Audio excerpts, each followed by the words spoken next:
L'opposition, le CDC. En question principale, je reconnais maintenant la députée de Darcy McGee. Merci, Madame la Présidente. Aujourd'hui comme hier, la situation de l'itinérance ne change pas, malheureusement.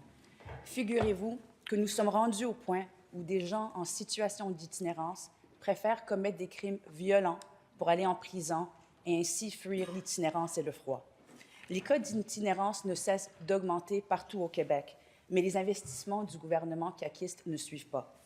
À travers la province, aussitôt qu'un halte chaleur ou un refuge ouvre, ils sont débordés et doivent quotidiennement refuser du monde et les forcer à dormir à l'extérieur dans des températures glaciales. Devant cette réalité d'abandon de la part du gouvernement caquiste, les personnes en situation d'itinérance se dirigent vers les urgences des hôpitaux, les métros et les prisons pour ne pas dormir à l'extérieur durant l'hiver. Madame la Présidente, le ministre a besoin de quoi encore pour réaliser l'ampleur de l'enjeu de l'itinérance sur notre société?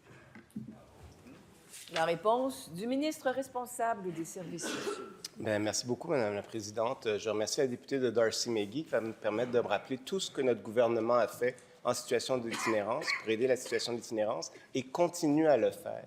Quand on a déposé le plan d'action interministériel en itinérance, une des choses qui était capitale pour nous, c'était de déployer des services partout au Québec pour justement permettre aux gens de se rétablir dans leur communauté. On a ouvert des points de service à Alma, à Dolbeau, Gatineau, partout à travers la province, Madame la Présidente. On a répondu à l'appel à Trois-Rivières, etc. Je peux en nommer partout à travers le Québec. À Montréal, on a doublé le nombre de refuges, Madame la Présidente, doublé le nombre de places de refuge. Celles qui étaient ouvertes que l'hiver, on les a ouvertes à l'année longue, 24 heures par jour. Maintenant, on a des personnes en situation d'itinérance qui ont des problèmes de santé mentale, qui ont des problèmes de toxicomanie, où il faut impliquer également le réseau de la santé.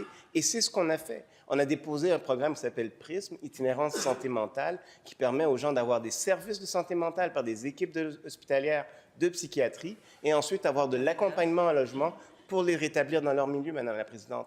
Décembre, on avait déjà sorti 50 personnes. Complémentaire. Merci, Madame la Présidente.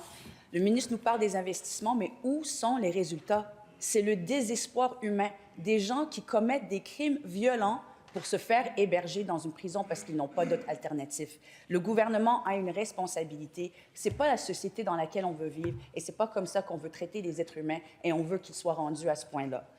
Madame la Présidente, est-ce que le ministre et ce gouvernement vont prendre leurs responsabilités pour que les personnes itinérantes n'aient pas justement à commettre des crimes? Est-ce que le ministre réalise son échec? Les résultats ne sont pas là. La réponse du ministre.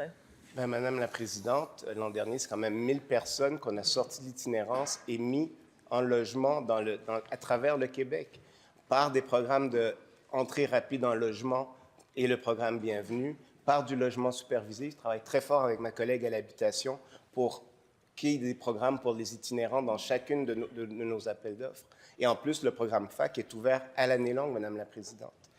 Aussi, ce qui est important de savoir, c'est qu'on veut continuer nos efforts. Actuellement, il y a 50 millions en projets qui sont sur la table et je pousse tous les jours pour avoir les résultats de ces projets-là qu'on va mettre sur pied rapidement pour continuer à aider à mettre les gens en logement partout à travers le Québec, Madame la Présidente. Deuxième complémentaire. Merci, Madame la Présidente. Parlant de l'argent du fédéral, un 50 millions du fédéral qui a été tenu en suspens parce que le gouvernement n'a pas tenu son engagement de commettre le même montant. 50 millions de dollars, c'est 24 millions qui va être investi à Montréal sur 2 ans. Ce 50 millions aurait pu faire toute la différence, pourrait faire toute la différence.